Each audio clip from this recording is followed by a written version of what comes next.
Bab 871 Sumur Kuno Bulan yang Terpencil. Mendengar ini, Anhua tersenyum getir pada dirinya sendiri. Orang-orang di klannya terlalu optimis, sama sekali tidak menyadari situasi di luar.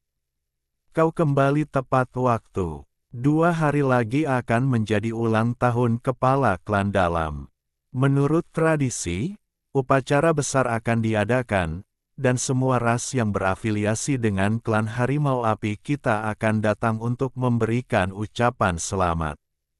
Kita, klan luar, juga perlu menyiapkan hadiah ulang tahun. Aku sudah menyiapkannya. Sekarang kau sudah kembali, kau bisa mewakiliku di perayaan ulang tahun ini, kata Anhui. Perayaan ulang tahun, Anhua sedikit mengerutkan kening. Perayaan ulang tahun ini berbeda dari sebelumnya. Ini adalah ulang tahun ke-100 kepala klan dalam. Kepala klan dalam sangat mementingkannya. Dia telah menyatakan bahwa siapapun yang memberikan hadiah paling menyenangkan di pesta akan diizinkan untuk berkultivasi di sumur kuno bulan terpencil selama sebulan, kata Anhui sambil tersenyum. Sumur kuno bulan terpencil. Ekspresi Anhua berubah, agak terkejut. Tepat sekali, meskipun kami, klan luar, tidak dapat memberikan hadiah yang bagus, kau tetap harus berusaha sebaik mungkin, kata Anhui. Mendengar ini, Anhua mengangguk dan berkata, Paman, jangan khawatir, aku mengerti. Setelah berpamitan kepada pamannya, Anhua pergi bersama Simu. Keduanya tidak terbang, tetapi berjalan menuju daerah tempat leluhur mereka tinggal. Tuan muda, mengapa tadi Anda menghentikan saya untuk memberitahu paman tentang potensi bahaya pengadilan surgawi terhadap klan Yanhu? Tanya Anhua sambil berjalan. Kau sangat bodoh, bahkan tidak mengerti ini. Biar ku beritahu.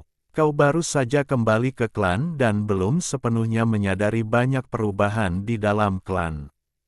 Simu khawatir kau mungkin secara tidak sengaja membocorkan informasi kepada mata-mata pengadilan surgawi.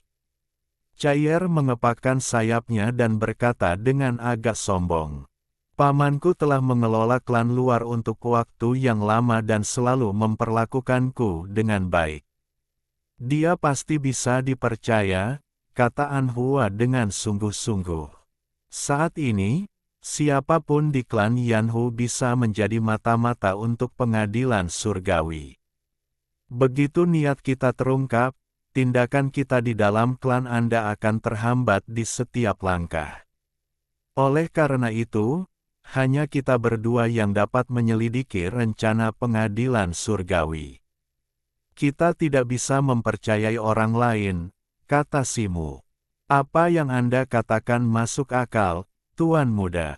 Saya telah mencatatnya. Masalah ini sangat penting dan memang harus ditangani dengan bijaksana. Anhua mengangguk setuju. Ngomong-ngomong, karena klan Harimau Api Anda terbagi menjadi klan dalam dan luar, dan pemimpin klan luar adalah ayah Anda, siapa pemimpin klan dalam? Tanya Simu sambil berjalan di samping Anhua. Pemimpin klan dalam bernama An Yishan, dan saat ini dia adalah satu-satunya ahli alam ilahi di klan Harimau Api kami. Klan mereka memiliki leluhur yang sama dengan keluarga saya, tetapi mereka telah berpisah selama bertahun-tahun dan menjadi 2 klan independen, jelas Anhua. Oh, seperti apa karakter dan perilakunya? Tanya Simu sambil mengangkat alis. An Yishan sangat jahat, keras kepala, dan mesum. Banyak gadis muda cantik di klan mungkin akan kehilangan keperawanannya jika dia menginginkan mereka. Selain itu, dia ambisius dan suka menjilat, memerintahkan klannya untuk mengadakan perayaan mewah untuk ulang tahunnya setiap tahun, yang sangat boros, kata Anhua, dengan sedikit rasa jijik di wajahnya.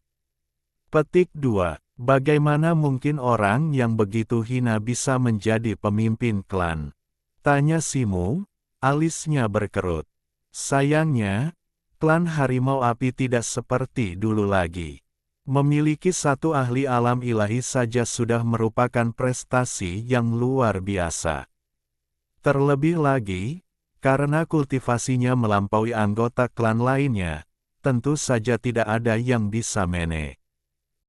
Tentangnya, Anhua menggelengkan kepalanya, agak tak berdaya. Kebajikannya tidak sebanding dengan kemampuan dan posisinya, dia adalah racun bagi klanmu. Sungguh luar biasa bahwa klan Harimau Apimu telah bertahan hingga hari ini, Simu menghela napas.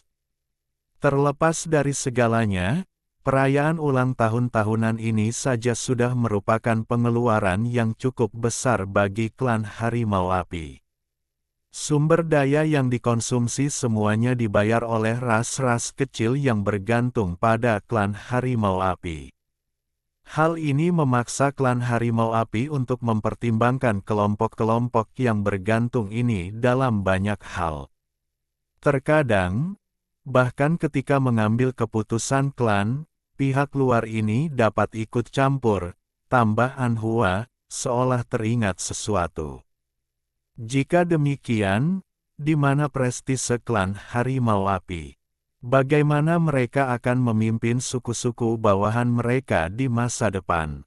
Tanya Simu. Memang benar, banyak anggota klan telah melihat dampak dan kerugian dari masalah ini, tetapi tidak ada yang berani menyebutkannya kepada An Yishan, karena takut berbicara menentang keinginannya akan menimbulkan kemarahannya, kata Anhua.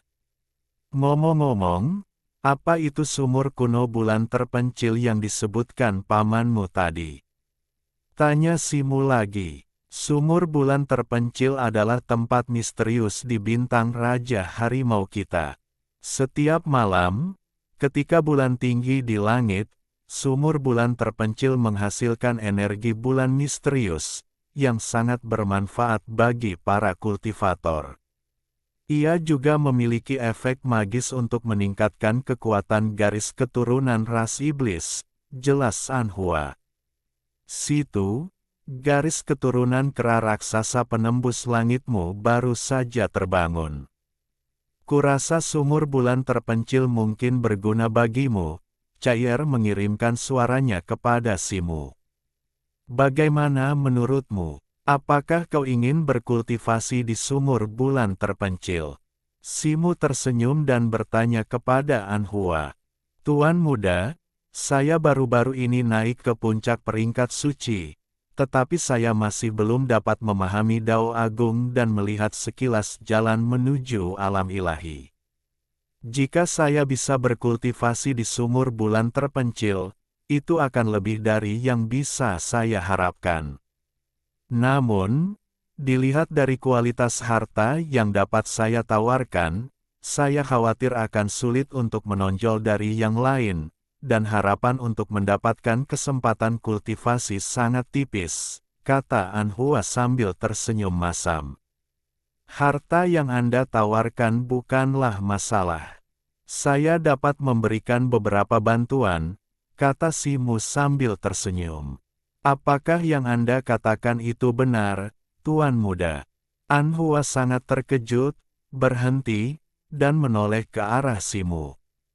Tentu saja itu benar, tetapi saya punya syarat. Saya ingin tahu apakah Anda setuju. Simu juga berhenti dan bertanya. Silakan bicara, Tuan Muda, kata Anhua dengan sungguh-sungguh. Jika harta yang saya tawarkan cukup untuk menang, Anda harus membawa saya bersama Anda ke sumur kuno bulan terpencil. Apakah itu tidak masalah? Tanya Simu. Anhua sedikit mengerutkan kening mendengar ini, merenung seolah mempertimbangkan kemungkinan hal tersebut. Ada preseden orang luar memasuki sumur kuno bulan terpencil. Kurasa selama harta yang kita tawarkan cukup untuk memuaskan An Yishan, membawamu ke sumur kuno bulan terpencil bersama kami bukanlah hal yang mustahil, kata Anhua setelah berpikir sejenak. Baiklah, kalau begitu kita sepakat, kata Simu sambil tersenyum. Anhua berterima kasih sebelumnya, Tuan Muda, kata Anhua dengan gembira, membungkuk kepada Simu. Keduanya berjalan dan berbincang, dan segera tiba di daerah tempat rumah leluhur Anhua berada. Itu adalah halaman yang sangat luas, terdiri dari puluhan aula dan pavilion, cukup megah. Namun, sekarang tanahnya tertutup dedaunan yang gugur, dan perabotannya sudah tua, tetapi orang masih bisa samar-samar melihat kemegahan kejayaannya di masa lalu. Setelah memasuki halaman, Simu mendapati suasana sangat sepi, hanya sedikit orang di sekitar. Setelah berjalan cukup lama, akhirnya ia melihat beberapa pelayan. Setelah ayahku meninggal, aku selalu ingin menemukan separuh dari harta warisan pemimpin klan, dan aku tidak punya keinginan untuk mengurus urusan keluarga. Itulah sebabnya keluarga berada dalam keadaan yang begitu terpuruk. Maaf telah merepotkanmu, Tuan Muda, kata Anhua sambil tersenyum masam. Simu tersenyum dan menggelengkan kepalanya, merasa agak sentimental, dan tidak berkata apa-apa lagi. Kemudian, Anhua membawa Simu ke sebuah pavilion dan berkata kepadanya, para pelayan sudah membersihkan tempat ini. Anda bisa tinggal di sini untuk sementara waktu, Tuan Muda. Baik, Simu mengangguk dan berkata sambil tersenyum. Setelah Anhua pergi, Simu pergi ke loteng, menemukan tempat tidur, dan mulai bermeditasi. Dia duduk di sana selama setengah hari, yang membuat Cair sangat bosan sehingga dia terbang naik turun loteng. Malam telah tiba. Simu, yang duduk bersila di tempat tidur, tiba-tiba membuka matanya, yang bersinar terang, membuatnya tampak penuh energi. Melihat ini, Cair dengan cepat mengepakkan sayapnya dan hinggap di bahunya. Simu, ada apa? Apakah kita akan bergerak? Tanya Cair. Kita memiliki terlalu sedikit petunjuk saat ini. Jika kita tidak mengambil inisiatif, kita hanya akan menjadi lebih pasif nanti, kata Simu dengan santai. Hehe, aku tahu kau tidak akan berdiam diri malam ini, kata Cair sambil tersenyum. Baiklah, cukup bicara, ayo pergi, kata Simu. Dengan itu, pria dan burung itu terbang keluar dari pavilion, bergerak cepat menuju klan Harimau Api. Simu telah membungkus dirinya dengan lapisan air, menyelimuti dirinya dan Cair sepenuhnya, menyegel semua keberadaan mereka. Di bawah naungan malam, Simu mengikuti rute yang telah dia lalui di siang hari, menenggelamkan dirinya sepenuhnya, dan segera tiba di wilayah dalam klan Harimau Api. Begitu mencapai perimeter luar, ia melihat sekelompok penjaga klan Harimau Api berpatroli, senjata di tangan. Tepat ketika Simu hendak maju dan diam-diam mencegat salah satu dari mereka, ia melihat penjaga lain mengejar mereka dari kejauhan, jelas seorang penjaga yang tertinggal. Kaulah orangnya, gumam Simu, tubuhnya menghilang tanpa suara ke dalam kegelapan. Penjaga itu berlari ke depan ketika tiba-tiba bayangan gelap melintas di depan matanya. Sebelum ia sempat bereaksi, kabut hitam tipis menyelimuti kepalanya, dan pikirannya langsung kosong. Muncul di hadapannya adalah avatar Simu. Penjaga ini, yang baru berada di tahap awal peringkat surgawi, sama sekali tidak berdaya melawan teknik hipnotis avatar Simu. Katakan padaku, apakah kau atau siapapun yang kau kenal bersekongkol dengan pengadilan surgawi? Tanya Simu, muncul di hadapan pria itu dalam sekejap. Tidak, aku tidak kenal siapapun, kata penjaga itu dengan hampa, matanya kosong. Simu tidak terlalu berharap, jadi ini tidak mengejutkan. Di antara orang-orang yang kau temui, adakah yang berperilaku mencurigakan atau aneh? Tanya Simu. Anli, baru-baru ini, dia sering pergi ke bagian barat wilayah klan, jawab penjaga itu. Simu langsung tertarik. Apa pekerjaannya di sana? Tanya Simu. Tempat itu, sebagian besar dihuni oleh para janda, gumam penjaga itu. Simu terdiam. Situ, orang ini sepertinya tidak memiliki banyak informasi yang berguna, kata Cair. Tidak apa-apa, mari kita coba orang lain, angguk Simu.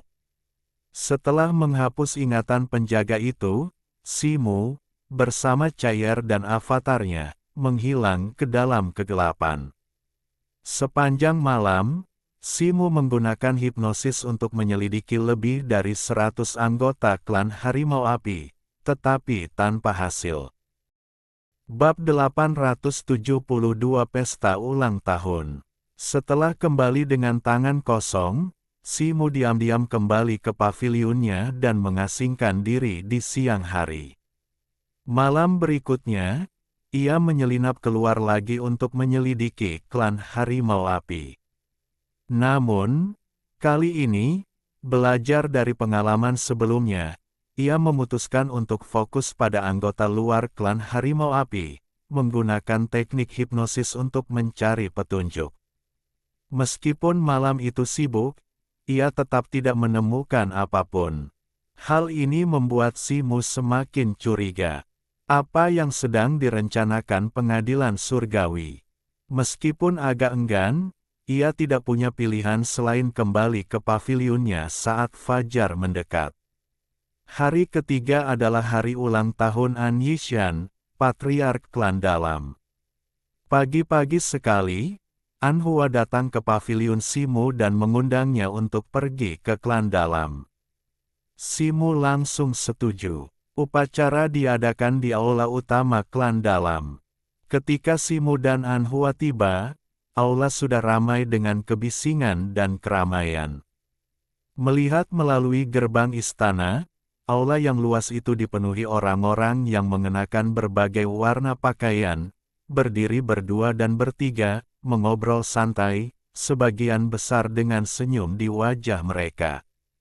Banyak pelayan pria dan wanita, mengenakan pakaian meriah yang sama, bergerak di sekitar aula dengan senyum lebar, menyapa para tamu yang datang untuk menyampaikan ucapan selamat.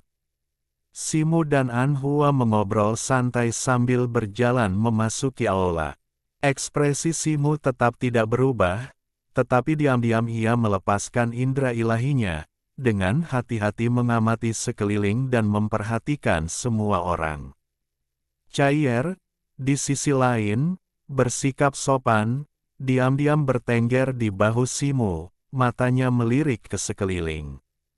Tepat ketika keduanya mencapai gerbang istana, mereka melihat Andu dan seorang pemuda berambut biru dan berkulit biru berjalan keluar dari aula, mengobrol dan tertawa. Oh, lihat siapa yang datang. Bukankah ini An Hua? Apa yang membawamu ke perayaan ulang tahun pamanku tahun ini? Kau selalu menggunakan alasan pergi sebagai dalih untuk tidak hadir di tahun-tahun sebelumnya. Apa yang terjadi padamu tahun ini? Apakah matahari terbit di barat? Seru Andu, berpura-pura terkejut. Saudara An, apakah perlu menebak?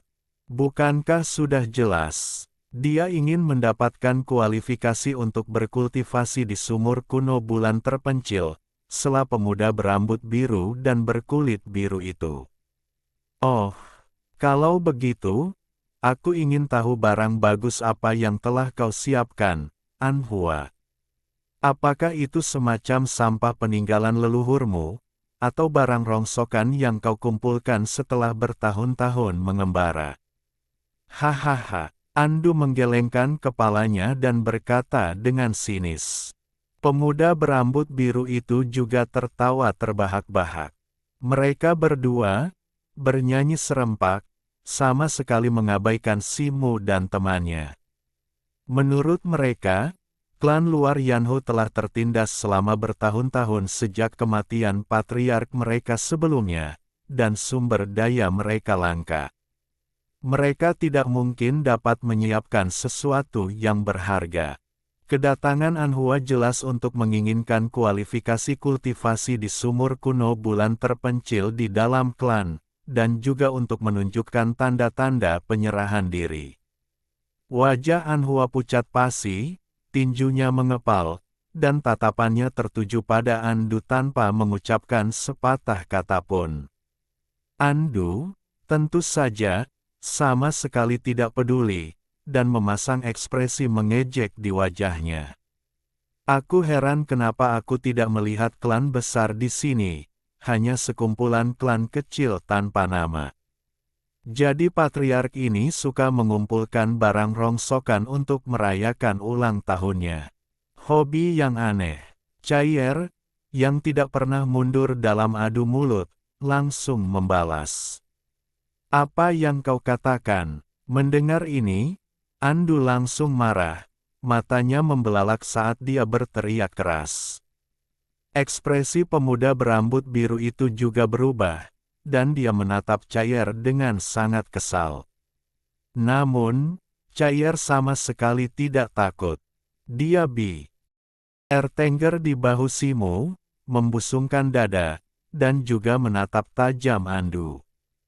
Simu hanya menonton sambil tersenyum, tidak mengatakan protes apapun, tampak acuh tak acuh.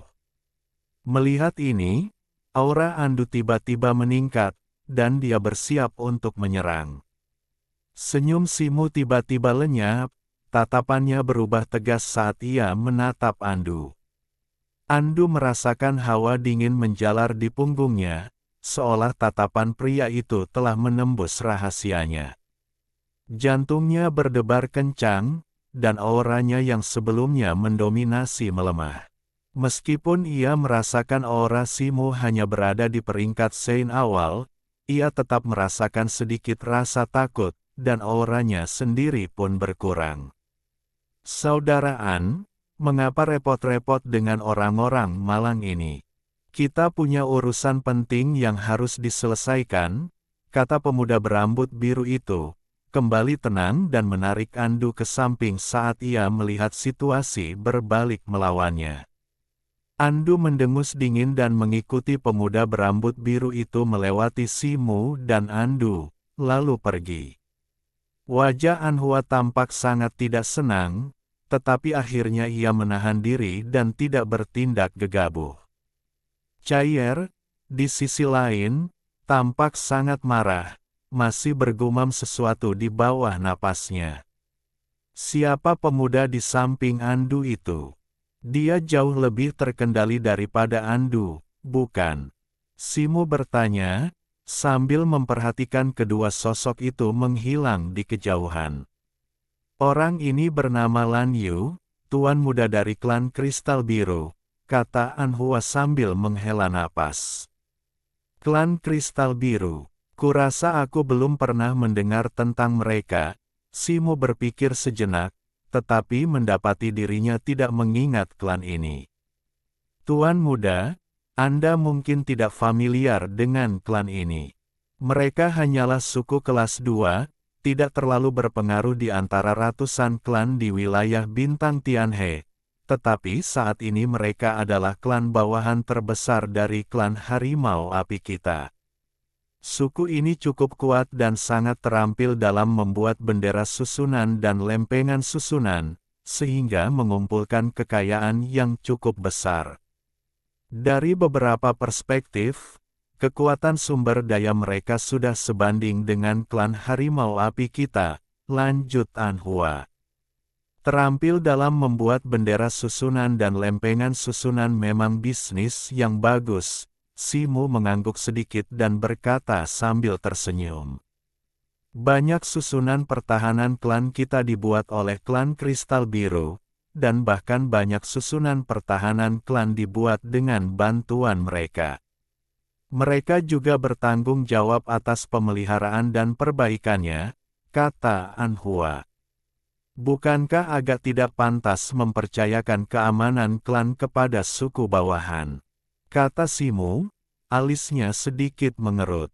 Ketika ayahku masih hidup, dia selalu mengatur orang untuk mengawasi susunan pertahanan penting klan. Setelah kematiannya, suku-suku luar secara bertahap melemah, dan masalah ini dikesampingkan.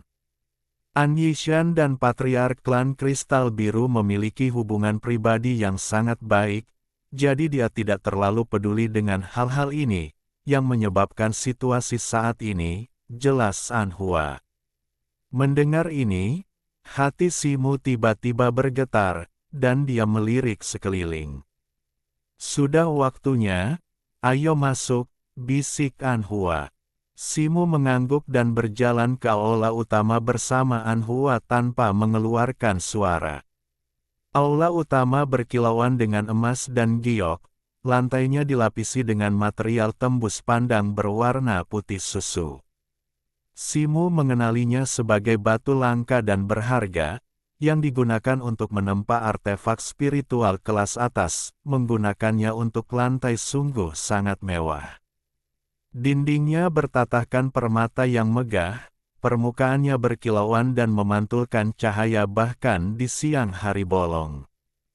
Mural di langit-langit, pilar batu, dan bahkan detail terkecil dari perabotannya semuanya dirancang dan dibuat dengan cermat, membuat seluruh aula tampak sangat mewah.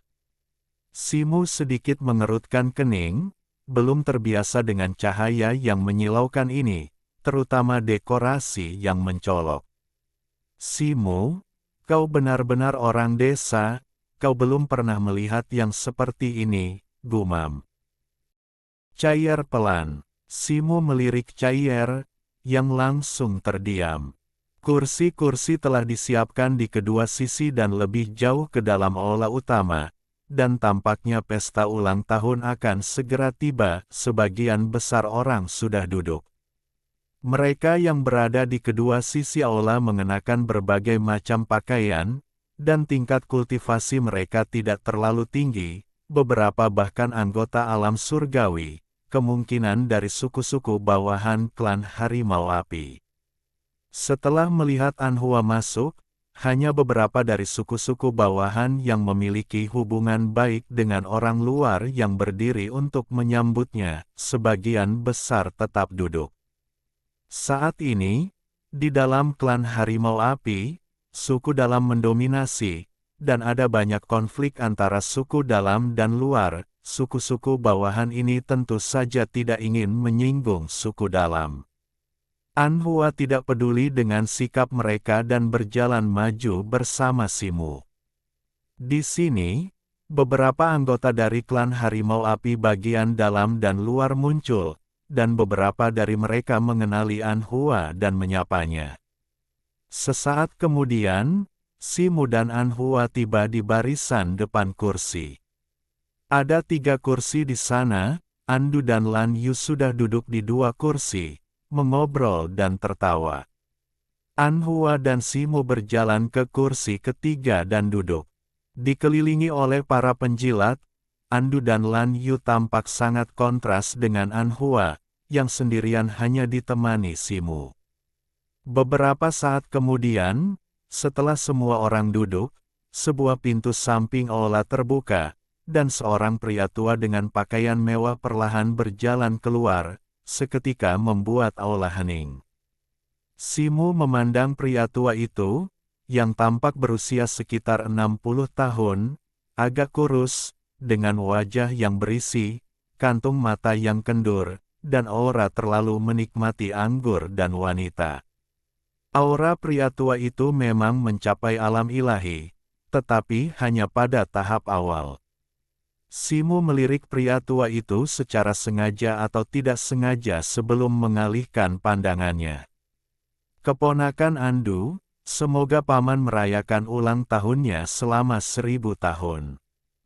Andu berdiri lebih dulu dan berkata dengan lantang, "Semoga kepala klan menikmati berkah abadi di hari ulang tahunnya."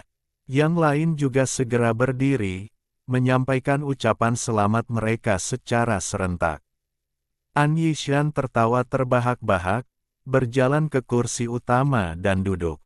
Kemudian ia melambaikan tangannya dan berkata dengan ramah, "Saya sangat senang kalian datang untuk merayakan ulang tahun saya. Baiklah semuanya, tidak perlu formalitas. Silakan duduk. Hari ini adalah kesempatan yang membahagiakan, jadi jangan malu-malu." Dua wanita berpakaian minim berjalan dari kedua sisi dan duduk di sisi An Yishan, bersandar padanya seperti burung kecil. Semua orang juga membungkuk dan duduk, tetapi mulut mereka sudah penuh dengan sanjungan. An Yishan sangat gembira, dengan dua wanita cantik di lengannya, tertawa terbahak-bahak. "Oh, An Hua, kau juga sudah kembali." An Yishan memperhatikan An Hua setelah beberapa saat, alisnya yang tipis sedikit mengerut saat ia berbicara. "Saya baru kembali beberapa hari yang lalu. Saya berharap Anda, kepala klan, terus mendapatkan keberuntungan dan kemakmuran selama 10.000 tahun." An Hua berdiri dan membungkuk. "Baiklah, setidaknya kau sudah berusaha." An Yishan memaksakan senyum, lalu melirik Simu di belakang An Hua sebelum memalingkan muka dan melanjutkan percakapannya dengan yang lain. An Hua duduk, tetap diam. "Sebuah rekomendasi ramah untuk buku baru, Sang Kaisar Kuliner Asteris. Di dunia fantasi yang luas dan penuh dengan tokoh-tokoh berpengaruh, terdapat sebuah restoran kecil yang aneh. Aturannya sangat unik, namun tak terhitung banyaknya tokoh berpengaruh yang datang ke sana. Hanya satu bahan yang digunakan untuk membuat satu hidangan, cara penyajiannya sepenuhnya bergantung pada suasana hati pemiliknya. Dan dia dikenal oleh banyak tokoh berpengaruh sebagai Sang Kaisar Kuliner." Bab 873 Tak Tahu Malu. Tak lama kemudian, musik riang mulai memenuhi aula. Tatapan Simu beralih saat ia melihat sekelompok penari cantik memasuki aula dari kedua sisi menuju ruang terbuka di tengah. Pakaian mereka berkibar, dan mereka menari dengan anggun, menciptakan pemandangan kedamaian dan kemakmuran. Chaier, melihat ini, memperhatikan dengan penuh minat. Matanya berbinar. Simu, mengamati pemandangan itu, merasakan sedikit ejekan di matanya. Perjamuan dengan cepat melewati titik tengahnya, dan kerumunan saling bertukar pandangan, mata mereka berkilauan dengan cahaya aneh. Bagi para kultivator ini, makan, minum, dan menari tidaklah penting. Hal terpenting dari perjamuan ulang tahun ini adalah kualifikasi untuk memasuki sumur kuno bulan terpencil. Namun, pada saat yang krusial ini, tidak ada yang mau menjadi orang pertama yang memberikan hadiah ulang tahun. An Yishan, matanya berkaca-kaca karena mabuk, dikelilingi oleh wanita di kedua sisinya. Melihat ekspresi kerumunan di bawahnya, emosi yang tak terlukiskan muncul dalam dirinya. Semua orang membungkuk di kakinya, menatapnya dengan hormat dan penuh harapan. An Yishan menarik napas dalam-dalam, merasa sangat puas. Dia menyukai perasaan berada di atas sana, mengendalikan segalanya.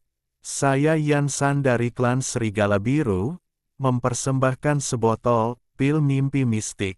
Ini untuk mendoakan kepala klan An Yishan panjang umur dan bahagia." Seorang pria kekar berjubah biru berdiri lebih dulu dan berkata. Seorang pelayan membawa botol giok putih ke tempat duduk An Yishan. Pria kekar berjubah biru itu menatap An Yishan dengan penuh harap. "Bagus, Klan Serigala Biru Anda perhatian. An Yishan mengambil botol giok putih itu, meliriknya, mengangkat alis, dan berkata dengan acuh tak acuh. Melihat ekspresi dingin An Yishan, pria kekar berjubah biru itu menghela napas dalam hati dan kembali duduk. Begitu seseorang memulai, yang lain dengan antusias mengikuti. Saya Zhou Cheng dari klan Samang, mempersembahkan mutiara petir ungu sebagai hadiah ulang tahun untuk mendoakan kepala klan panjang umur. Seorang pemuda berjubah ungu melirik Yan San dengan tatapan mengejek dan berdiri. Seorang pelayan mempersembahkan kotak giok kepada An Yishan. An Yishan membuka kotak giok itu, di dalamnya terdapat mutiara bulat berwarna ungu, dengan percikan listrik yang berkelap-kelip di sekitarnya. Sungguh luar biasa. Ekspresi An Yishan tetap sama, ia hanya mengangguk sedikit. Pemuda berbaju ungu itu duduk dengan canggung.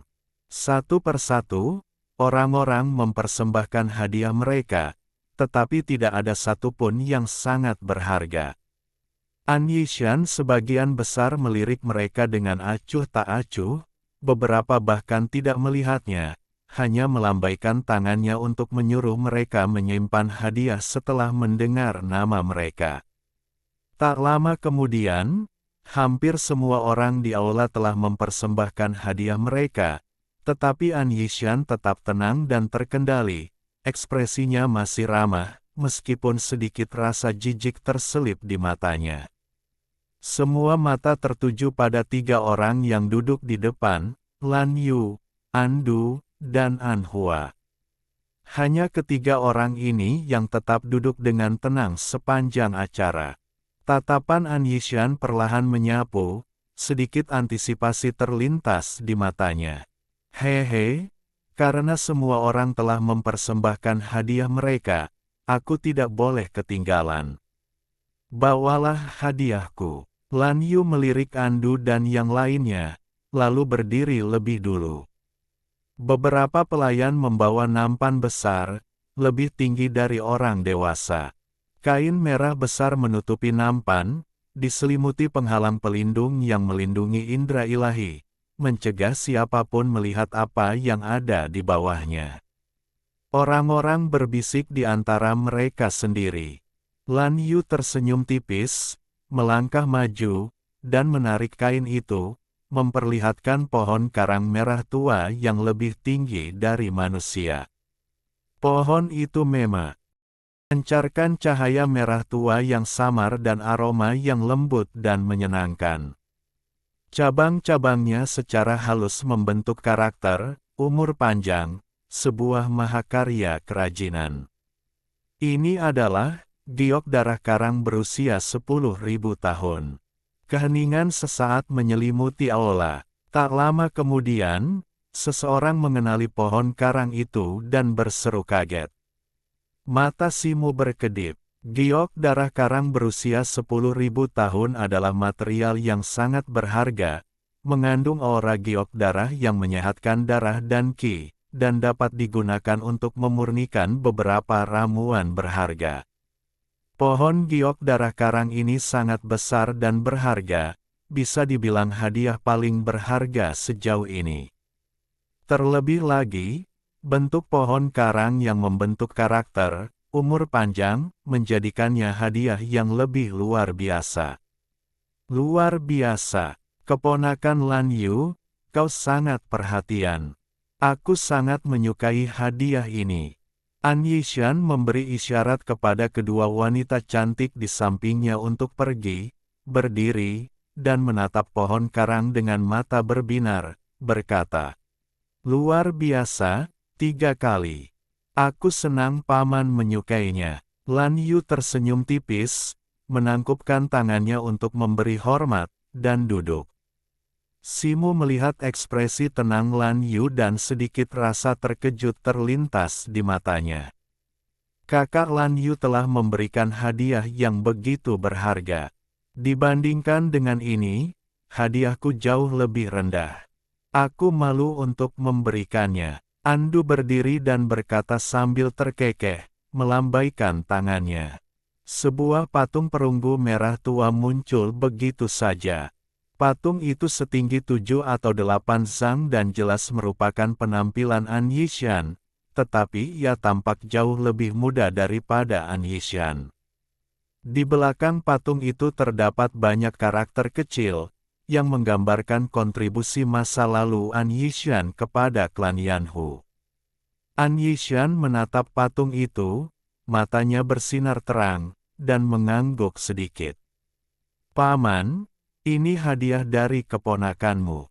Paman telah memberikan kontribusi yang tak terhitung jumlahnya kepada klan Harimau Api kita selama bertahun-tahun. Aku percaya prestasi Paman layak untuk dikenang dan diwariskan kepada generasi mendatang. Karena itu, aku berinisiatif membuat patung ini dari batu tembaga api berusia 10.000 tahun untuk Paman. Terimalah, Paman, kata Andu dengan hormat. An Yishan menarik napas dalam-dalam, menenangkan sorot matanya. Dibandingkan dengan hadiah Andu, kata-kata ini jelas lebih menyenangkan hatinya. Bagus, aku sangat menyukai hadiah Paman, katanya sambil mengangguk. Secercah kegembiraan terpancar di mata Andu saat ia duduk. Meskipun An Yishan berpura-pura tenang, ia bisa mendengar kegembiraan dalam nada suaranya. Ia yakin akan menjadi pemenang utama dalam perayaan ulang tahun ini. Banyak orang di aula memandang An Hua, sekarang ia adalah satu-satunya yang belum memberikan hadiah. Andu melirik An Hua dengan jijik, perlahan duduk, dan senyum tipis teruk di bibirnya. Ia tidak percaya An Hua bisa memberikan sesuatu yang berharga. Di bawah pengawasan ketat kerumunan, An Hua perlahan berdiri dan melambaikan tangannya, mengeluarkan sebuah kotak giok berukuran beberapa kaki.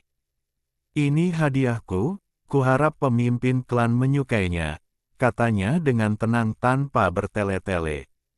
Seorang pelayan dengan cepat mendekat dan mempersembahkan kotak giok itu kepada An Yishan. An Yishan mengangkat alisnya, membuka tutupnya, dan di dalamnya terdapat ruyi merah menyala, panjangnya lebih dari 1 kaki. Ruyi itu diselimuti cahaya merah lembut, dengan rune merah menyala yang melompat-lompat di dalamnya, memancarkan aura seolah-olah memiliki roh, seolah-olah ruyi giok itu bukanlah benda mati. Ini adalah aura unik dari harta spiritual. Harta spiritual, mata An Yishan sudah terbuka lebar, dipenuhi keserakahan dan semangat, dan dia bergumam tanpa sadar. Di antara kerumunan di bawah, beberapa orang dengan pengetahuan luar biasa dengan cepat mengenali tingkat harta magis dari ruyi merah menyala itu, dan seperti An Yishan, mata mereka melebar. Ekspresi Andu dan Lan Yu berubah. Ini tidak mungkin. Andu menatap An Hua dengan tak percaya. Harta spiritual sangat berharga. Seluruh klan Harimau Api hanya memiliki token pemimpin klan, yang hampir tidak bisa dianggap sebagai harta spiritual, dan bahkan itu pun membutuhkan kombinasi 2 token untuk melepaskan kekuatan penuhnya. Dari mana An Hua mendapatkan harta spiritual?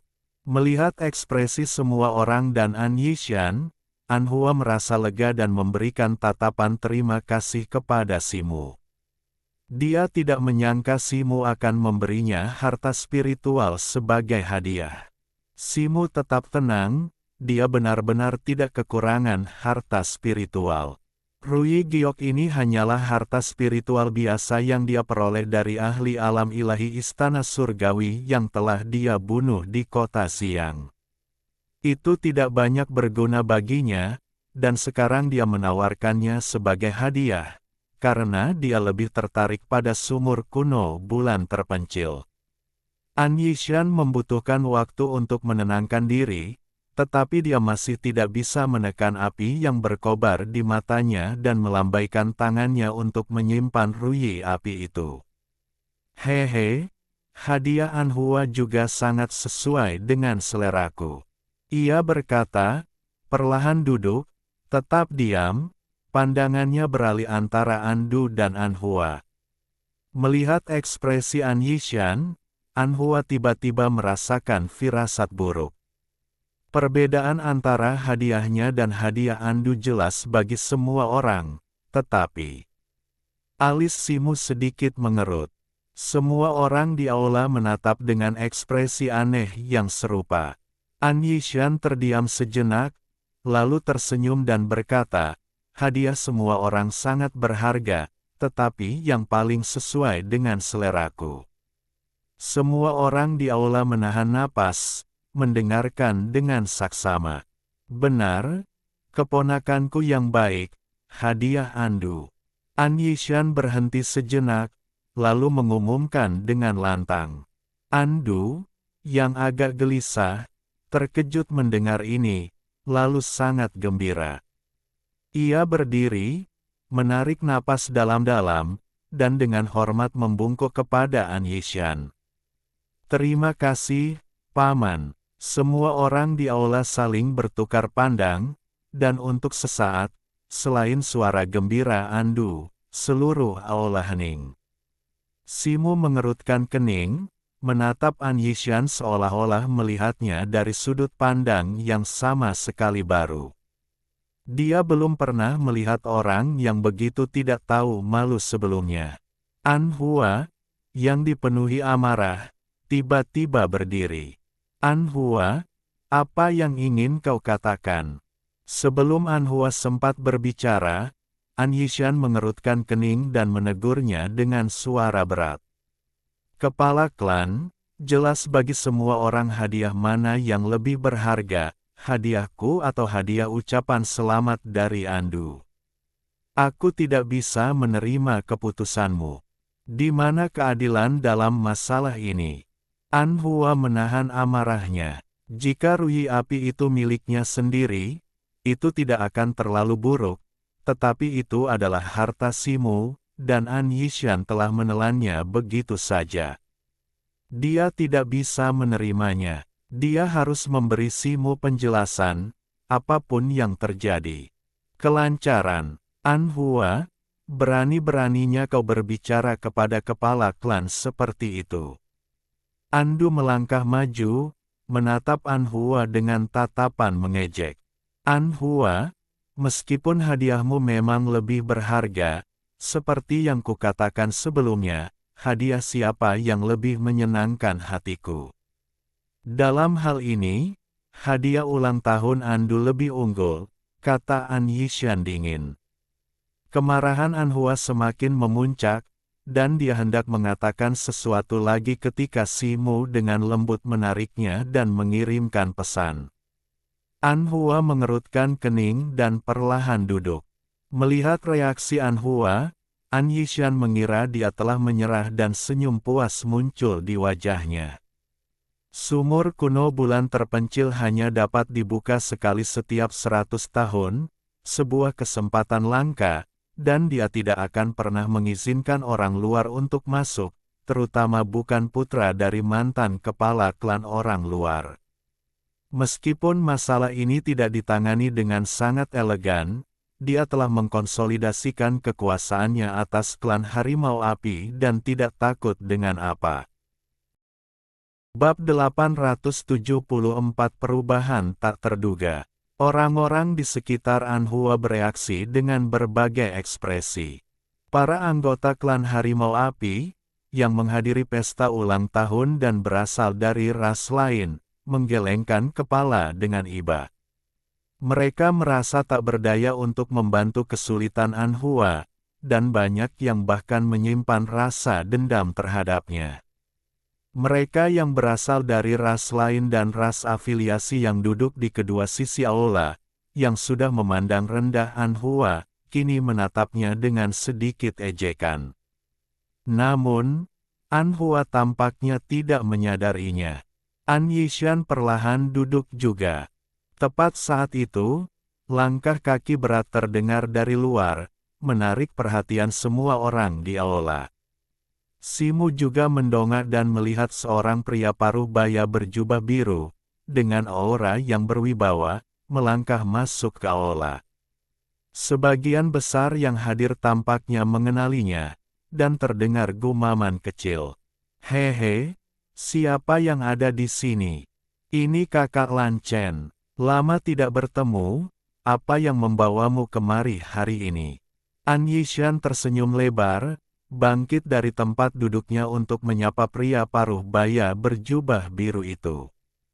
Simu, yang mendengarkan bisikan pelan di aula, dengan cepat mengenali pria itu sebagai kepala keluarga klan Lanjing. Ini adalah hari ulang tahun kepala keluarga klan Yanhu, salah satu dari 8 klan kuno terpencil.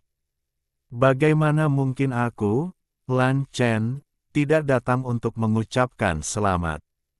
Ini hadiah kecilku, terimalah. Pria paruh baya berjubah biru itu tersenyum tipis, mengeluarkan sebuah kotak biru dari lengan bajunya. Haha, kakak Lan Chen, kau terlalu baik.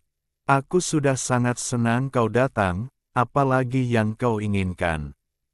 Senyum An Yishan semakin lebar mendengar pria itu memanggilnya sebagai kepala keluarga klan Yanhu. Ini hanya hadiah kecil, tidak ada yang istimewa. Kata Lan Chen, mari, kakak Lan, silakan duduk. An Yishan mengulurkan tangan dan mengambil kotak biru itu, menarik pria paruh baya berjubah biru itu ke arah tempat duduk. Namun, dia tiba-tiba berhenti di tengah kalimatnya. Senyum di wajah pria paruh baya itu lenyap, digantikan oleh ekspresi garang. Pada saat yang sama, perubahan mendadak terjadi. An Yishan merasakan sensasi terbakar di perut bagian bawahnya saat pilar api merah menyala menembusnya. Sebuah lubang berdarah muncul di perutnya, dan dia memuntahkan seteguk darah. Tubuhnya terlempar, jatuh dengan keras ke tanah. Senyum Lan Chen kembali, dan di tangan kanannya, sebuah senjata sihir berbentuk segel giok merah muncul entah dari mana. Di bagian atasnya terdapat patung harimau merah menyala yang tampak hidup, memancarkan cahaya merah menyala dan energi spiritual yang kuat. Kau, wajah An Yishan pucat pasi, tetapi sekarang ekspresinya dipenuhi dengan keterkejutan dan kemarahan. Ah, hampir bersamaan, jeritan melengking terdengar. Sebuah tubuh juga terlempar, mendarat di dekat An Yishan, itu adalah Andu.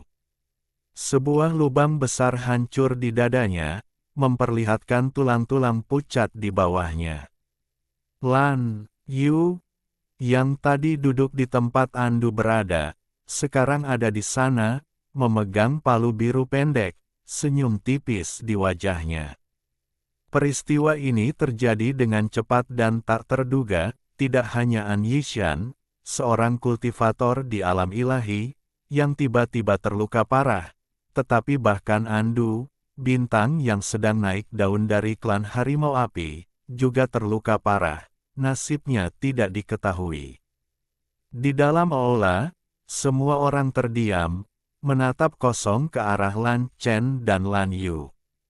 Kau, apa yang kau lakukan? Suara An Yishan serak, tatapannya sedikit bergeser saat ia melirik Andu, ekspresinya semakin gelap. Simu tetap duduk, tak bergerak, tetapi sekilas pandang mengungkapkan mata Andu yang melotot, menatap tajam ke arah Lan Yu. Organ dalamnya rusak parah, dia jelas tidak bisa diselamatkan. Hahaha, konyol sekali. Aku sedang merencanakan sesuatu melawanmu, kau bahkan tidak bisa melihatnya. Lan Chen tertawa terbahak-bahak. Sosok Lan Yu berkelebat, muncul di samping Lan Chen, berdiri berdampingan dengannya. An Hua juga menatap tajam ke arah keduanya, tetapi tatapannya tertuju pada segel giok merah tua di tangan pria paruh baya berjubah biru itu. Segel Raja Harimau. Benar, Itu segel Raja Harimau Ayah. Jadi itu miliknya. Mata Anhua menunjukkan kebencian yang mendalam saat dia bergumam pelan. Pada saat itu, perubahan lain terjadi. Di luar aula utama, suara mendesis tiba-tiba terdengar, diikuti oleh sejumlah besar kabut abu hitam yang berkumpul dari segala arah, menyelimuti seluruh aula. Aura jahat dan ganas terpancar, menyelimuti seluruh aula, dan bagian dalamnya langsung gelap. Ini adalah formasi penekan surga Yin mendalam. Mata Simu menyipit saat dia berkata, formasi ini sama dengan yang telah menjebaknya dan beberapa ahli alam ilahi dari klan Phoenix Surgawi di Pulau Qixia. Namun, formasi di sini jauh lebih lemah daripada yang ada di Pulau Qixia. An Yishan hampir tidak mampu berdiri. Luka di perutnya memerah, telah disegel dengan teknik rahasia dalam waktu singkat, menghentikan pendarahan. Namun, auranya jauh lebih lemah dari sebelumnya. An Yishan, selama bertahun-tahun kau berkuasa di bintang Raja Harimau, menikmati kekuasaan dan kemewahan. Tapi hari-hari itu akan berakhir hari ini. Dan kalian semua akan mati di sini hari ini. Lan Chen menatap An Yishan dengan ekspresi mengejek, lalu melirik yang lain dan tertawa terbahak-bahak. Ekspresi orang-orang di aula berubah drastis setelah mendengar ini. Lan Chen mengangkat satu tangan, dan seberkas cahaya abu-abu keluar dari lengan bajunya, menyelimuti Lan Yu. Kemudian ia melesat bersama Lan Chen, menuju keluar aula. Lapisan cahaya hitam muncul pada mereka berdua, menghilang ke dalam kabut abu hitam yang mengelilingi aula. Berhenti. Mata Anhua merah padam saat ia meraung dan melesat, mengejar keduanya, tetapi ia terlambat. Dengan bunyi gedebuk teredam, tubuh Anhua menghantam kabut abu hitam. Kabut itu, yang tampak tipis, sangat kuat, ia terpental kembali, terhuyung beberapa langkah sebelum mendapatkan kembali keseimbangannya. Anhua meraung, tiba-tiba berdiri. Api merah menyala berkobar di sekelilingnya, dan pedang perang merah menyala berkelebat di tangannya. Dengan desisan, sebilah cahaya api yang cemerlang melesat keluar, menebas dengan ganas ke arah kabut abu-abu. Kabut abu-abu sedikit bergelombang, tetapi segera kembali tenang. Anhua terkejut, lalu meraung liar, pedang perangnya yang merah menyala berkilauan terang saat ia melepaskan sebilah cahaya api yang bersilangan, menyapu area tersebut dengan kekuatan yang mengerikan. Namun, bilah-bilah cahaya api ini, setelah menyentuh kabut abu-abu, lenyap tanpa jejak, seperti lumpur yang tenggelam ke laut. Kabut abu-abu hanya sedikit bergetar, tidak menunjukkan tanda-tanda akan menembus. Jangan impulsif. Ini adalah formasi penekan langit Yin mendalam. Menggunakan kekuatan kasar hanya akan membuang energimu dan tidak akan menghancurkannya. Sesosok muncul, dan Simu muncul di samping Anhua, menggenggam pergelangan tangannya dan berbicara dengan suara yang dalam. Suaranya, seperti lonceng pagi, berdering di telinga Anhua. Tubuh Anhua bergetar, dan matanya kembali jernih. Jangan bertindak impulsif. Sekarang kau sudah tahu penyebab kematian ayahmu dan siapa pembunuhnya. Kepala klan kristal biru itu akan mati di tanganmu cepat atau lambat. Jangan terburu-buru. Simu melepaskan pergelangan tangan Anhua dan berkata. Anhua menarik napas dalam-dalam dan mengangguk. Kekacauan terjadi di aula utama. Para anggota klan kecil yang datang untuk memberi selamat dipenuhi rasa takut, tidak lagi peduli untuk mengambil hati An Yishan, dan berharap mereka bisa menumbuhkan sayap dan melarikan diri. Banyak, Seperti Anhua pada awalnya, melepaskan artefak sihir mereka dan menyerang kabut abu-abu dengan serangan panik. Untuk sesaat, pemandangan itu dipenuhi kilatan cahaya dan raungan yang memekakkan telinga, tetapi upaya mereka, tentu saja, sia-sia. An Yishan telah pulih sedikit, tetapi wajahnya tetap pucat pasi. Setelah menyaksikan kekuatan formasi jebakan, banyak yang kembali mengelilinginya, memohon padanya untuk menggunakan sihir untuk menghancurkannya. Meskipun An Yishan berusaha sebaik mungkin untuk tetap tenang, sedikit kepanikan masih terlihat di matanya. Di sampingnya, di tanah, Andu terbaring tak bernyawa, matanya terbuka lebar dan pupilnya melebar. Aula itu dalam kekacauan. Beberapa saat sebelumnya dia adalah pusat perhatian, tetapi sekarang tidak ada yang melirik mayatnya. Mereka yang mengikutinya tidak terlihat dimanapun. An Yishan merasakan kepanikan yang menusuk. Sebagai makhluk perkasa di alam ilahi, dia jelas merasakan kekuatan formasi kabut abu-abu. Terlebih lagi, dia saat ini terluka parah dan tidak mampu melepaskan bahkan setengah dari kekuatan biasanya. Apa yang terjadi? Apakah klan Kristal Biru telah mengkhianati kita? Di pintu masuk aula utama, Anhua, setelah mendapatkan kembali ketenangannya, menatap Simu dan bertanya dengan suara rendah. Ya, sepertinya ini adalah rencana pengadilan surgawi, kata Simu. Matanya berbinar. Apa? Ekspresi Anhua berubah setelah mendengar ini. Formasi surgawi Yin mendalam adalah formasi hebat dari pengadilan surgawi. Aku terjebak oleh pengadilan surgawi menggunakan formasi ini ketika aku berada di kota sayap Phoenix. Sepertinya pengadilan surgawi telah memprovokasi klan Kristal Biru untuk melawan kita dan kemudian memasang jebakan ini untuk memusnahkan para pemimpin klan Harimau Api dan beberapa klan kecil dan menengah di planet-planet terdekat, kata Simu setelah berpikir sejenak. Ekspresi Anhua berubah lagi dan lagi.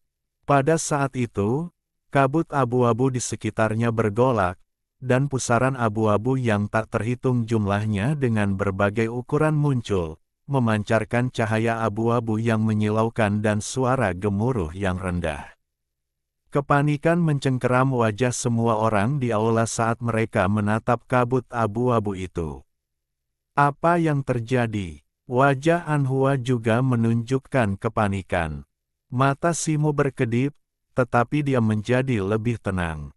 Dia sangat familiar dengan situasi ini, itu persis sama dengan pertemuannya di Pulau Kixia. Dengan raungan yang memekakkan telinga, pusaran di awan abu-abu itu menyambar, masing-masing melepaskan sambaran petir abu-abu yang menghantam dengan ganas.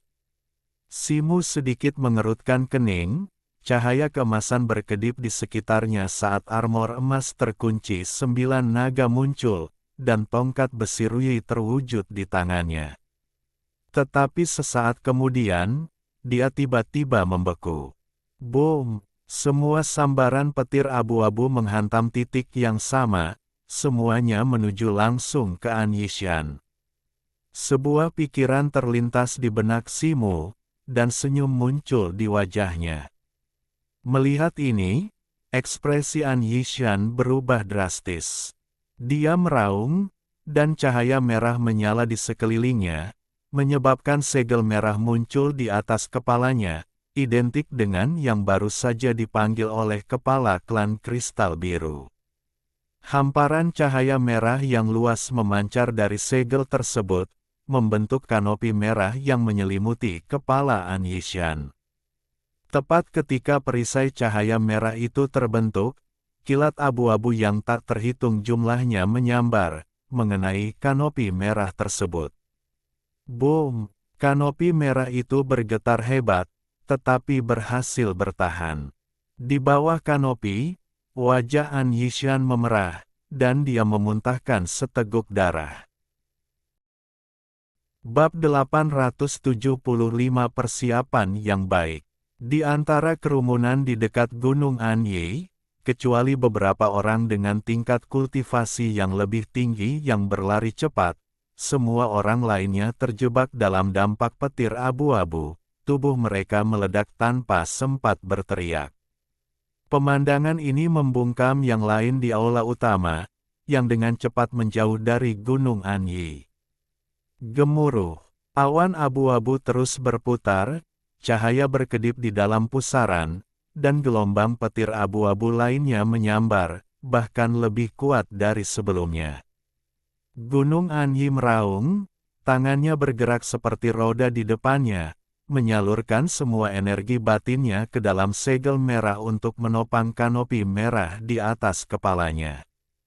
Dentuman yang memekakkan telinga. Kanopi merah di atas kepalanya bergetar hebat, menahan petir abu-abu sekali lagi, meskipun cahayanya meredup dan ukurannya menyusut hampir setengahnya. Gunung Anyi batuk darah, ekspresinya agak lemah. Hampir seketika, pusaran-pusaran itu meningkatkan kecepatan putarannya beberapa kali lipat, memancarkan kilatan petir abu-abu yang saling berjalin dan mengembun menjadi pilar listrik abu-abu tebal, berdiameter 7 atau 8 sang, yang turun dari langit. Melihat ini, mata An Yishan berkilat dengan cahaya yang ganas. Dia memuntahkan seteguk sari darah, yang lenyap ke dalam segel merah dalam sekejap, menyebabkan pola spiritual di permukaannya bersinar terang, dan kanopi merah tua membengkak secara signifikan. Bersamaan dengan itu, tangannya yang lain bergerak cepat, dan 7 atau 8 harta magis terbang dari jubahnya, mendirikan perisai cahaya berbagai warna yang mengelilinginya. Boom! Kanopi merah tua berputar cepat, memancarkan sejumlah besar cahaya merah, mengembun menjadi bayangan seekor harimau ganas yang diselimuti api merah tua, meskipun karena suatu alasan, tampak agak transparan. Harimau merah tua ini membuka mulutnya dan menyemburkan pilar api merah tua, menghantam pilar petir abu-abu yang turun secara langsung. Tepat saat itu, pilar petir abu-abu runtuh dengan raungan yang memekakkan telinga, berubah sekali lagi menjadi ular petir abu-abu yang tak terhitung jumlahnya yang menghujani seperti hujan deras, langsung menembus harimau api merah dan pilar api merah. Berbagai perisai pelindung, yang tampaknya kuat, hancur dengan kekuatan yang luar biasa, dan sosok An Yishan kemudian diliputi oleh kawanan ular petir. Suara retakan terdengar dari dalam, diikuti oleh jeritan yang terputus. Orang-orang di aula, yang menyaksikan pemandangan ini, tetap diam, tidak seorang pun mengucapkan sepatah kata pun. Guncangan susulan petir abu-abu menghilang, memperlihatkan tubuh yang hangus dan hancur, sudah tak bernyawa. Segel merah tergeletak di samping, berkilauan dengan cahaya merah samar, tampaknya tidak rusak. Melihat ini, wajah orang-orang di aula memucat, dipenuhi keputusasaan. Gemuruh, kabut abu-abu bergejolak lagi, dan petir abu-abu yang tak terhitung jumlahnya menyambar sekali lagi. Tetapi kali ini mereka tidak menyerang satu titik, sebaliknya, mereka menyebar, menyelimuti seluruh aula. Mungkin karena kekuatan berlebihan yang dikeluarkan untuk membunuh An Yishan, jumlah petir abu-abu yang jatuh kali ini jauh lebih sedikit, dan kekuatannya juga sangat berkurang. Semua orang di aula terkejut dan dengan cepat menggunakan kemampuan masing-masing untuk menghindar atau bertahan, mencegah korban jiwa yang besar untuk sementara waktu. Namun, tidak ada yang memperhatikan bahwa sosok buram melintas di dekat An Yishan, itu adalah Simu. Segel merah dan cincin penyimpanan An Yishan telah lenyap tanpa jejak. Sosok An Hua berkedip, menghindari petir yang turun. Sebuah sosok melintas di sampingnya, dan Simu muncul. "Tuan muda, Apa yang harus kita lakukan sekarang? Mata Anhua berbinar gembira melihat Simu, dan dia buru-buru bertanya. Tidak apa-apa. Ekspresi Simu tetap tenang saat dia melihat ke arah luar aula. Sementara itu, di wilayah klan Harimau Api, kekacauan juga telah melanda mereka. Baik di pemukiman klan luar bagian bawah maupun pemukiman klan dalam bagian atas, ledakan besar bergema di mana-mana, istana dan bangunan runtuh, memantulkan semburan api.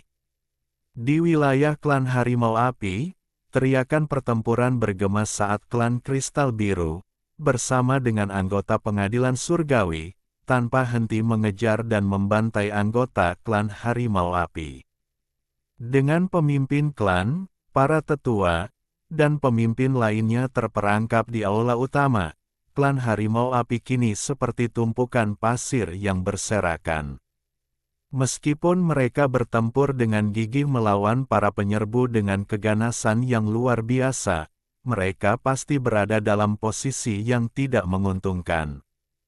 Tinggi di langit di luar aula utama, kepala klan Kristal Biru Lan Chen dan seorang pria paruh baya berjubah emas berdiri berdampingan, keduanya tersenyum dan berbincang. Pria berjubah emas itu memiliki wajah yang agak persegi, kumis pendek, mata emas gelap, dan aura yang sangat kuat. Dia jelas seorang ahli alam ilahi. Ketua klan Lan Chen, Anda telah memberikan kontribusi yang tak ternilai hari ini. Para petinggi pasti akan mengingat jasa Anda. Mulai sekarang, klan Lan Jing Anda akan menjadi pasukan baru di bawah pengadilan surgawi. Kekayaan dan kehormatan akan menjadi hal yang pasti, dan status klan Anda akan tak tertandingi dibandingkan sebelumnya, kata pria berjubah emas itu sambil tersenyum. Berani-beraninya aku. Kami hanya mampu mengalahkan klan Yanhu dalam satu serangan berkat dukungan Jenderal Yu Hui. Bagaimana mungkin klan Lan Jingku berani mengambil pujian? Sekarang klan kami telah meninggalkan kegelapan dan merangkul cahaya. Kami berharap Jenderal akan menjaga kami dengan baik di masa depan, kata Lan Chen dengan senyum lebar. Pria berjubah emas bernama Yu Hui jelas sangat senang dengan ini, dan senyumnya semakin lebar. Kau bisa tenang soal itu. Pengadilan surgawi selalu memperlakukan klan yang menyerah dengan baik. Bukankah klan Lan Jingmu terampil dalam membuat bendera susunan dan lempengan susunan? Selama kau bisa menyerahkan sumber daya yang cukup, kau akan memiliki manual pembuatan tingkat tinggi sebanyak yang kau inginkan. Klan Lan Jingmu akan segera menjadi klan kelas 1 di wilayah bintang Tianhe. Kata Jenderal Yu Hui sambil tersenyum. Mendengar ini, wajah Lan Chen berseri-seri dengan kegembiraan yang lebih besar, menghujani Jenderal Yu Hui dengan sanjungan dan pujian. Tak satu pun dari mereka menyadari bahwa sosok gelap muncul dari fondasi susunan di sudut barat laut di luar aula utama. Itu adalah avatar Simu. Ternyata ketika Anhua menyebutkan susunan pertahanan klan Harimau Api dan situasi klan Kristal Biru, Simu sudah menjadi waspada. Meskipun dia belum memastikan niat jahat klan Kristal Biru, dia telah mengambil tindakan pencegahan, menempatkan avatarnya di luar. Avatar itu berdiri di sudut barat laut aula utama, menatap ke tanah.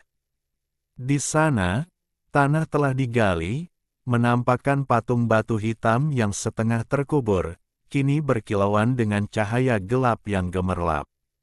Tatapannya menajam, dan dengan jentikan pergelangan tangannya, pedang patah berwarna merah darah langsung muncul di tangannya.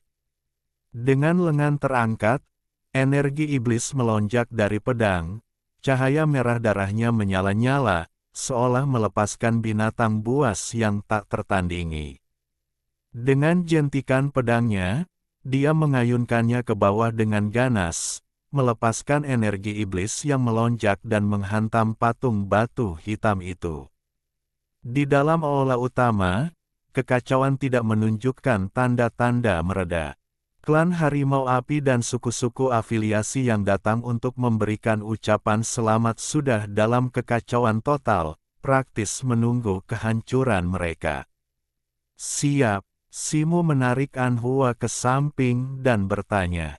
Apa? Anhua juga cukup panik, tidak mengerti maksud Simu, dan bertanya dengan kosong. Tepat setelah dia selesai berbicara, ledakan keras datang dari sudut barat laut aula. Awan debu mengepul ke atas, menampakkan celah besar. Sekarang, pergi, Simu berteriak sambil menarik Anhua, dan dalam sekejap, mereka bergegas keluar aula melalui celah tersebut. Di dalam aula, semua orang awalnya terkejut, kemudian menyadari apa yang sedang terjadi dan bergegas menuju celah tersebut. Saat Yuhui dan Lan Chen masih saling bertukar pujian, mereka tiba-tiba merasakan perubahan di bawah dan langsung terkejut. Mendongak, mereka melihat Simu dan Anhua terbang keluar dari aula utama. Ini, bagaimana mungkin? Bagaimana formasi besar itu bisa hancur? Seru Lan Chen tak percaya. Itu ulah orang itu. Yuhui menunjuk dua jari ke avatar Simu dan berkata dingin. Tidak, orang itu bukan anggota klan Harimau Api. Mata Lan Chen menyipit dan dia berteriak. Siapapun dia, berani-beraninya merusak rencana besarku, aku akan membunuhnya tanpa ampun.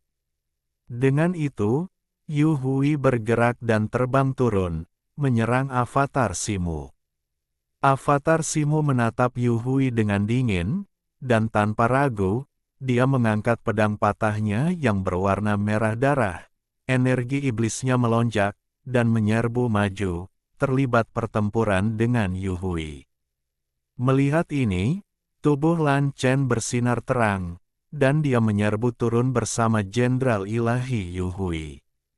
Namun, targetnya bukanlah avatarnya, melainkan Anhua. Anhua sudah menyimpan kebencian yang mendalam terhadap klan Kristal Biru. Melihat Lan Chen menyerangnya, ia mengulurkan tubuhnya untuk menghadapinya, tetapi tiba-tiba sebuah tangan terulur dan menghentikannya. Medan perangmu bukan di sini. Pergi dan segera atur klanmu untuk melawan balik. Serahkan ini padaku, kata Simu. Tuan muda, Anhua ragu-ragu. Pergilah. Klan Harimau Api sekarang tanpa pemimpin. Jika kau tidak mengorganisir mereka untuk melawan secara terorganisir, bahkan jika kau membunuh orang ini, klan Harimau Api akan dibantai dan hanya akan ada namanya saja. Simu berkata cepat, aku akan mengingat kebaikanmu, Tuan muda. Setelah mengatakan itu, ia berbalik dan bergegas menuju medan perang di klannya. Melihat ini, Lan Chen mengerutkan kening dan mengejar Anhua. Namun, sebelum ia mendarat, sesosok muncul di depannya. Dasar pengecut, kau mencari kematian. Lan Chen meraung marah. Aura Simu baru berada di tahap awal peringkat Sein, sementara Lan Chen adalah ahli peringkat Sein puncak, jadi ia sama sekali tidak menganggap Simu serius. Simu mendengus dingin, kilatan cahaya muncul di tubuhnya, dan penampilannya mulai berubah, dengan cepat kembali ke bentuk aslinya.